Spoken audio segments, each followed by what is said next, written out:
জাতীয় নাগরিক পার্টির সেই আনুষ্ঠানিকতাটি শুরু হয়ে গেছে।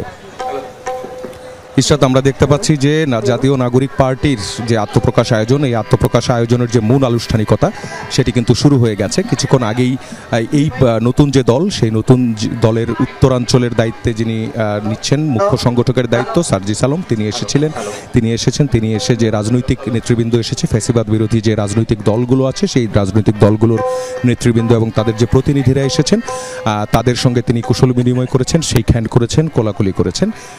এখন মঞ্চে মূলত জাতীয় সঙ্গীত পরিবেশন করা হবে এবং তার আগে আমরা দেখেছি যে পবিত্র কোরআন থেকে তেলাওয়াত এবং অন্যান্য ধর্মের যে গ্রন্থগুলো আছে, ধর্মগ্রন্থ থেকে সেগুলোর থেকে অংশবিশেষ পাঠ করার মধ্য দিয়ে যে আনুষ্ঠানিকতা, এই আনুষ্ঠানিকতাটি শুরু হয়েছে। এই যে আজকে নতুন যে দলটি আত্মপ্রকাশ করতে যাচ্ছে, সেই দলটি জুলাই আগস্টের আন্দোলনের ফলে তৈরি একটি দল। দেশ জুড়ে তোলপাড়, ওয়ালটন ফ্রিজ কিনে আপনিও হয়ে যেতে পারেন মিলেনিয়ার। অর্থাৎ এই দলের যারা নেতৃত্বে নিচ্ছেন, সেই নেতৃত্ব স্থানীয় যারা আছেন তারাই কিন্তু বলেছেন যে ইতিহাসের দায় থেকেই এই দলের সৃষ্টি। 53 বছরের বাংলাদেশের স্বাধীনতার পরবর্তী যে রাজনৈতিক দলগুলো, সেই রাজনৈতিক দলগুলো যে কাজ করতে পারেনি, সেই কাজগুলো তারা করবেন, ঐক্যবদ্ধভাবে তারা এই কাজ করবেন। এখন যে জাতীয় সঙ্গীত পরিবেশন হচ্ছে, সবাই কিন্তু সমবেত কণ্ঠে জাতীয় সঙ্গীত পরিবেশন করছেন। আমরা জাতীয় সঙ্গীতটাতে থাকতে চাই। ইশরাত,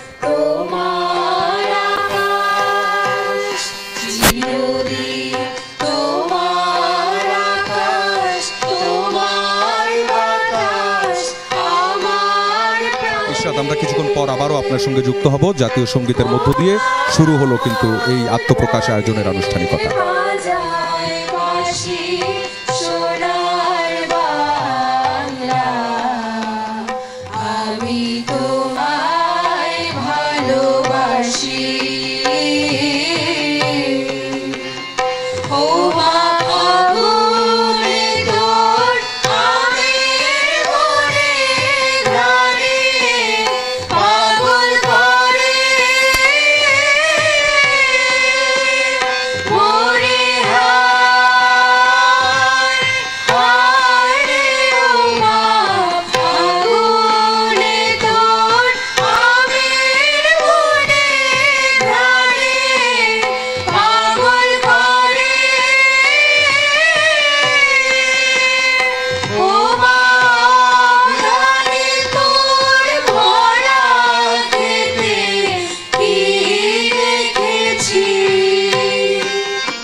ছায়া গো,